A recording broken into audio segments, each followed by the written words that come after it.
Hey, so I have Vivek of PPO Profits here today, everybody. And what spurred this podcast episode is a post that I made a couple weeks ago that I got a PPO fee increase from Delta Dental. And then everyone started messaging me, hey, I thought Delta didn't negotiate. How did you get your fee increase?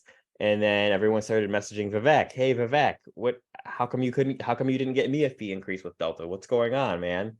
So I wanted to just bring an expert on the podcast to talk about the nitty-gritty, how it works, how you as an individual provider can negotiate with carriers like Delta or Blue Cross, when it makes sense to do it as an individual, when it makes sense to hire professionals to do it, and how things can be different from state to state. So Vivek, with that introduction, I'll let you kind of get into it from your end. You bet. So first of all, appreciate you having me over here, right? Because like I said, some good came out of your post because a lot of clients were reaching out saying, hey, what's going on? And some other thing came out where, a couple of clients were like, Vivek, how come? Because one of the comments you made was, hey, I, got some, spoke to Vivek or got some tips, etc., and got a really good increase and all that stuff. And so I had some existing clients that are saying, hey, how come, you are giving others, like just tips and all that stuff. And while we're a client and you couldn't do anything for us. And I had to explain to a lot of different folks that it's different situations, et cetera. And so I think it'll be a good idea for me to kind of share some important information and some just kind of nuances and logistics. There are 39 different Delta Dentals in the country. Okay. So it's not just Delta. There's 39 different Deltas. That is correct. Okay. And I have a document as well. I'm happy to send you all of that stuff. Like there's a conglomerate of different states like Florida, Georgia, Louisiana, Montana, Nevada, Texas, Utah, et cetera. So there's like 7-8 states that are in one conglomerate. Then there's a couple states that are together, right? But an overall 39 different unique Delta Dentals, right? Which means Delta Dental of California is actually a completely different company than Delta Dental of Texas. Different rules, different regulations, different profit centers, et cetera, et cetera. Okay. The only two things that they connect with is the fee schedule, right? Because all the Deltas follow the same thing. And the second thing is that if you are in network with, Delta of one state, you automatically become in network with other states, et cetera, as well. There are also a few states that allow you to opt out from being a participating provider of other Deltas and just being there. But by default, everyone just becomes part of Delta, the network that connects all the 39 different Deltas, right? Some states, there's two different tiers, right? As you know, there's PPO plus Premier and there's Premier, okay? And so in certain states, the PPO fee schedule is negotiable, okay? So we have negotiated in Michigan, in Georgia, in Indiana, Tennessee. We're actually negotiating for a client in New Jersey. We've done some negotiations in New York, right? But with Delta, it really is dependent on multiple different things, including, that particular area, that particular state, et cetera, okay? There are states like California and Texas, not going to happen. Now, even within California and Texas, you're always going to find these tiny little pockets, right? Where you've got a provider and just, the only provider in like 60 miles, right? Just because, and they haven't actually gotten a fee increase in like 8 states. And one mistake they've been making is that they always bill out their contracted fee, right? So Delta will always pay the least, right? So even if their allowed fee is higher, but your contracted fee that you're billing, it's actually going to pay out on the lower one, right? Mm-hmm. So once in a while, you'll find someone here that you can get an increase, but by and large, some states like California, Texas, Pennsylvania, not going to happen. Okay. And so when someone is reaching out to us as well, I tell all of them that Delta will just be viewed as a bonus. In fact, our intro webinar and the contract says do not hire us for Delta, right? Because there's no guarantee there. The second thing a lot of people don't realize is that the premier level, right? And it's an important distinction to make. When I say premier, I mean premier only, because the lower network, which is PPO, is actually called PPO plus Premier or PPO and Premier, okay? Mm-hmm. And one sleight of hand trick that Delta does very often when a provider or their office manager reaches out to Delta to say, hey, we'd like to go Premier, they get a response back saying, doctor, you're already Premier, congratulations. Because you're right? PPO Premier, because when you're PPO Premier, it just means that you can see in-network patients who have the PPO or the Premier, and they're paid at the lower of the fee schedules. Is that right? Almost. There's now almost no patients that have a policy that is Premier only. That is a relic from the 90s, where Delta would just sell a Premier only policy. Right now, they'll either sell one of three different policies. One of them is the most basic, which is called PPO plus Premier, right? Which is that if a patient has a PPO plus Premier policy and the doctor is PPO plus Premier, they will get reimbursed on the lower PPO fee schedule. Okay. So for a doctor that's PPO plus Premier, almost 100%. And the reason I say almost 100% is once in a very, very rare while, a California provider would tell me that they saw someone and they got paid on the Premier fee schedule. I'm talking about one out of like hundreds and hundreds, etc. So it's almost like 99.9%, right? Mhm. So if you are a PPO Premier provider, just assume that no matter who you see from Delta, you're going to get paid on the PPO fee schedule. Then Delta also writes a policy that's called PPO only, which means that if the doctor is a Premier only provider and the policy is a PPO only policy, depending on how the employer wrote it, it will either not pay anything, or it will pay on the PPO fee schedule, and the doctor is allowed to collect the difference between the PPO fee schedule that Delta is paying and the Premier fee schedule that the provider is in. And the last small chunk is called EPO, which means it has no Premier or out-of-network benefits. So if there's a doctor that is Premier only, and patient sees the doctor that has EPO policy, the doctor will get paid zero. Get So paid zero. You what have to I'm collect all of it from the patient. Yeah, exactly. There's no, it's almost like there's no insurance because now you have to go to the PPO dentist. So when we're saying become Premier, right, I mean Premier only. And the second myth that exists surrounding Delta is that pretty much everyone assumes that you can't go Premier only anymore. Not true, very state dependent. For example, I'm in Illinois. We can take brand new doctors Premier today, no problem whatsoever. Virginia, no problems. Colorado, no problems, right? Then there are certain states that have some slight regulations. For example, in the state of New Jersey, you could go Premier if you were a credential as PPO plus Premier, it as at any of the 39 deltas prior to January 1st, 2019, right? And in that case, even though New Jersey, the state, can only see 7 or 8 other states, and they'll say, doctor, we can't find you in the system, so you're not eligible for Premier. Very often what we'll do is we'll basically say, no, this doctor was actually in Nebraska, in 2015, credentialed with Delta PPO and Premier, hence making this doctor eligible for Premier, right? And then, there's a doctor, his name is Dr. Sani. He's pretty active on Facebook. I don't know if he's part of your group. His name is Dr. Sani Marcos. He reached out to me once and just said, Vivek, I don't know what to do with Delta. It's, I'm PPO, and in California, I can't go Premier. I'm like, doctor, how long have you owned that practice? And he said, 2008. I'm like, have you been at that same location since 2008? He's like, yep. I'm like, you can absolutely go Premier, because if you were in the state of California at the same location and credentialed with Delta prior to January 1st, 2015, you're allowed to drop PPO and become Premier only. He sent me a message a month later or so. He said, Vivek, I can't believe it. I'm Premier. I'm now getting paid 40% more.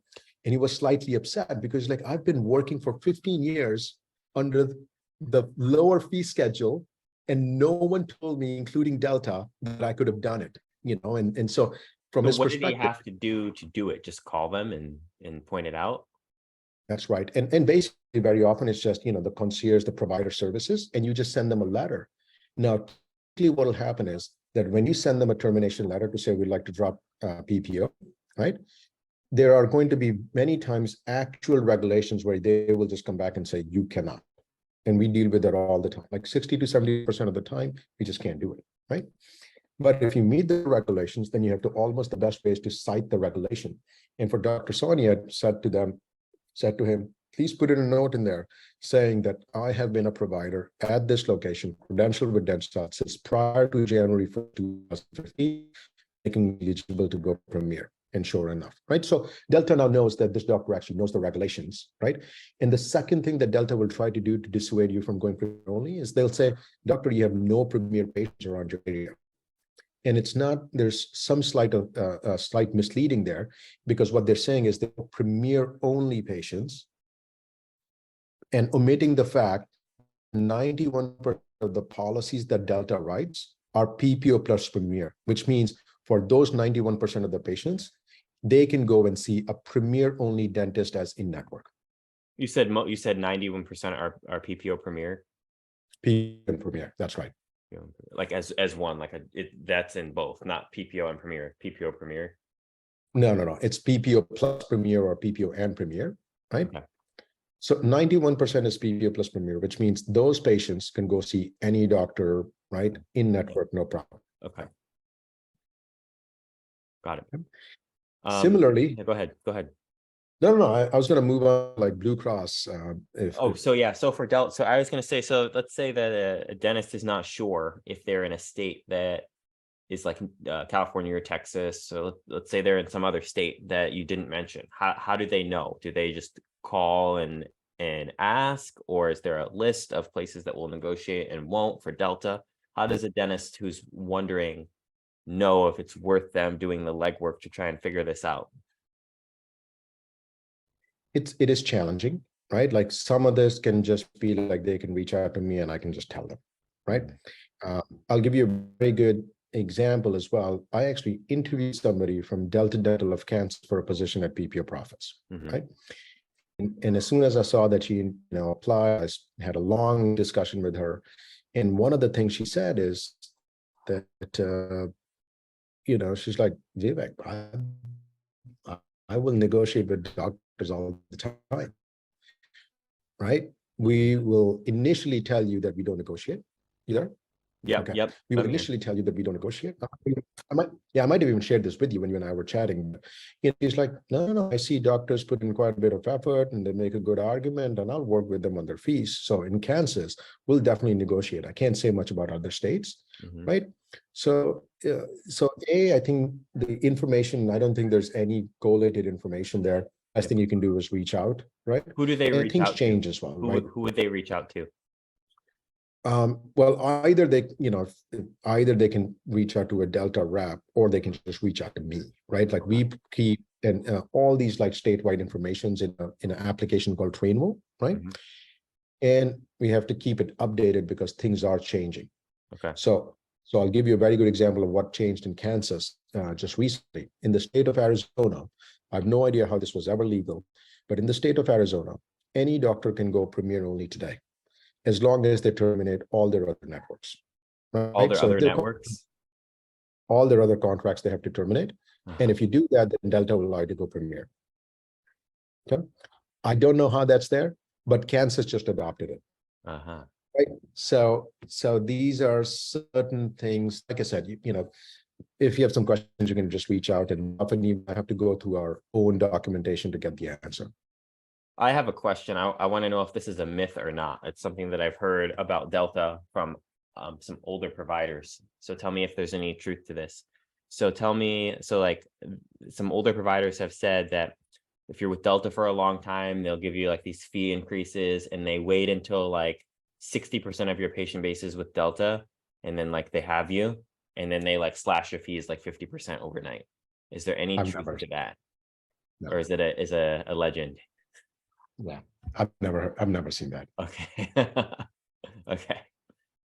Yeah, let's talk about Blue Cross. So, and I want to say one more thing before we move on. Something that you said that stuck with me last time and this time.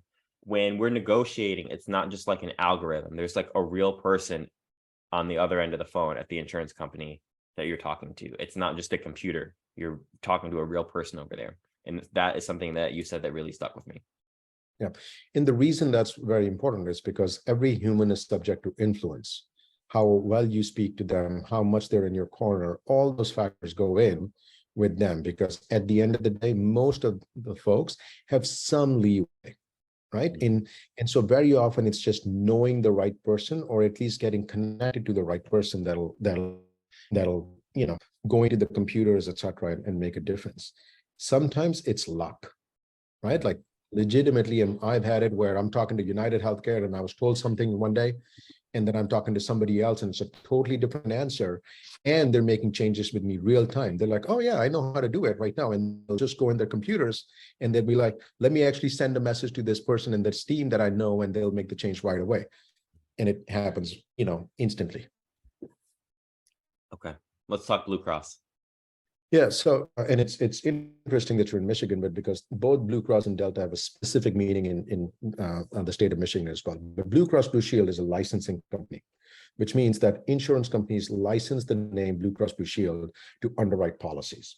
So not only similar to Delta, but even more fragmented, where Blue Cross Blue Shield of every state is indeed completely different. And they're trying to connect everything through what's called grid network, but it doesn't happen. There's many states where if you just sign up with Blue Cross Blue Shield of one state, you don't automatically connect to the other states as well. Okay. And believe it or not, the thing with Blue Cross Blue Shield is no one knows, right? Including folks at Blue Cross Blue Shield. And we meet with Blue Cross Blue Shield of different states, and there's almost this running joke that the moment we ask them a question about grid network, there's like, we don't know. Nobody actually knows. But the important thing to understand is Blue Cross Blue Shield is a completely different company, negotiable in a lot of, non-negotiable in some states, slightly negotiable in states. Okay, and Blue Cross Blue Shield in a lot of states also have two different tiers. Mm-hmm. So, for example, in the state of New Jersey, you've got it goes through Horizon Blue. You've got a lower tier called PPO, and you've got an upper tier called Traditional. In the state of Florida, you've got a lower tier called that Blue Choice Dental, and the upper tier called Blue Max, Blue Access Max, right?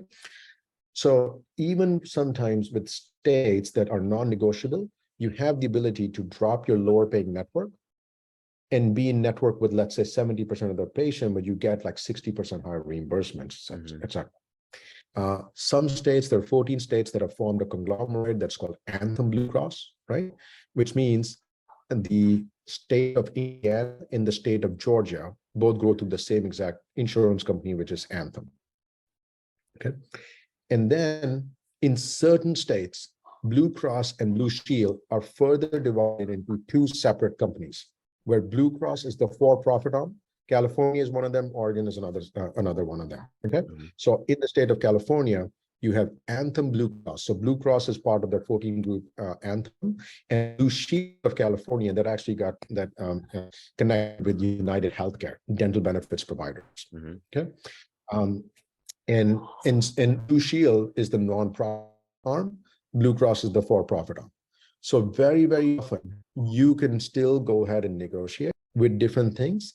The state of in the Anthem, however, what ends up happening is they will offer you three different fee schedules. They're literally called 100, 200, 300. And you can join on any one of those three fee schedules, and you will have less and less patients, but much higher and higher fee schedules. So for a lot of doctors that are very booked, right? And very often they'll be like, I'm getting a terrible fee schedule from Blue Cross. I'm booked, but I'm scared to drop him. And very often we're like, doctor, why don't you just drop the lower tier, right? Let's drop the PPO for Horizon Blue and let's stay with the Traditional. And it's a 30% increase, and it completely meets their goals of gradually dropping insurances, but they can still advertise they're in network with Blue Cross Blue Shield because they are with the big tier, right? But the interesting thing about the state of Michigan is you have to be very careful about going out of network in the state of Michigan, okay? Because in the state of Michigan, there's this law that got enacted in 2019. I think it's called something like SB 350, not exactly sure, don't exactly remember, right? In fact, Rick Garofalo was the one who had actually pointed me out to that, so I'm going to give him credit, right? And then we started, because we have a billing arm, we started experiencing that. In the state of Michigan, if you are an out-of-network provider with either of those two companies, the reason why these two particular companies, because they're nonprofit, right? As you know, Delta Dental, Blue Cross and Delta, right? That's right. Yeah. Okay. So this doesn't apply to any other company, but it applies to nonprofit companies, which Delta and Blue Cross both happen to be. That if you are out of network and you want assignment of benefits, they can still write off, and they will still write off to your in-network fee schedule. So what ends up happening is you get the worst of all worlds, because you may say, I'm tired of Blue Cross Blue Shield, and I'm super busy, so I'm going to drop them. And you decide that you're going to drop them, send a claim, and you want the check to come to you. What will happen is, not only will they drop you to the in-network fee schedule, they will pay you the out-of-network benefit percentages, which means if a policy said that they're going to pay 100% of preventative for in-network providers and 80% for out-of-network, they will pay 80% of the in-network fee schedule now. And you can only collect the 20% up to the in-network fee schedule. You have to accept that write-off even though you're out-of-network. Even though you're out-of-network. Okay. Do they have any recourse, like if a dentist is like, well, screw that, I'm just going to collect my full fee anyways? Because a lot of dentists say, I'm out of network, I don't have to listen to anything they say. That's state law, right? So you actually cannot do that, right? Mm-hmm. But if you want to collect your full fee, then you have to not accept assignment of benefits, which in layman's terms simply means you get the check to go to the patient. So the patient pays you in full, and then the patient gets a check. Right. In that case, you can collect your full fee, and you're supposed to collect your full fee. Yeah. Mm-hmm. But if you have the check go to you, even if you're out of network, you collect with Delta and Blue Cross, you have to collect on the in-network, even though you're out of network, unless you have the check go to the patient. That is right. Okay. That is correct. And they will pay the out-of-network benefit percentages. And they'll pay the out-of-network benefit on the in-network fee. That's right. Okay. That's why I said the worst of all worlds. And it's very frustrating for our Michigan providers. And the one thing I always say, right, like one of the important reasons to get, and I don't mean to utilize this to like plug my company or something, but I want to be real with everyone. There's a lot of really good meeting office managers out there, right? But this space is convoluted and nuanced and very state specific. So what can happen is that very often somebody would just say, you know what, we didn't even bother with Blue Cross, we're just going to go out of network, right? And then they find out there's a big mess. And this mess doesn't get discovered until 90 days. Because what ends up happening is for the first month or so, you just think it's an anomaly. And you're like, I'm going to reach out to Blue Cross Blue Shield. I'm going to call them, etc. You never get a hold of the right person, right? And even though we know what to do, practically, it's really difficult to implement that, because as part of running the business day to day and seeing patients, you get very little time to just deal with like being on hold for somebody for 40 minutes, right? Yeah. So. Awesome. All right, Vivek, I like to keep these podcast episodes around 30 minutes. We're coming up right on 30 minutes. Are there any last things you want to say before we get off? No. I appreciate, like I said, you having me, and I figured that I clarified, because of course there's probably going to be a lot of clients in your well, and since I started getting messages, I wanted to like, I think it was best to just bring you on and like clear the air, lay out the facts about that whole issue, and then this will be something that people can always look back on. It's going to be posted in the group. I'm going to post this on my main website too. So if there's like someone not in my Facebook group and you want to direct them to this video, it'll be right on practicebiopsy.com. I appreciate it. All right, Vivek. Always a good time. Same here.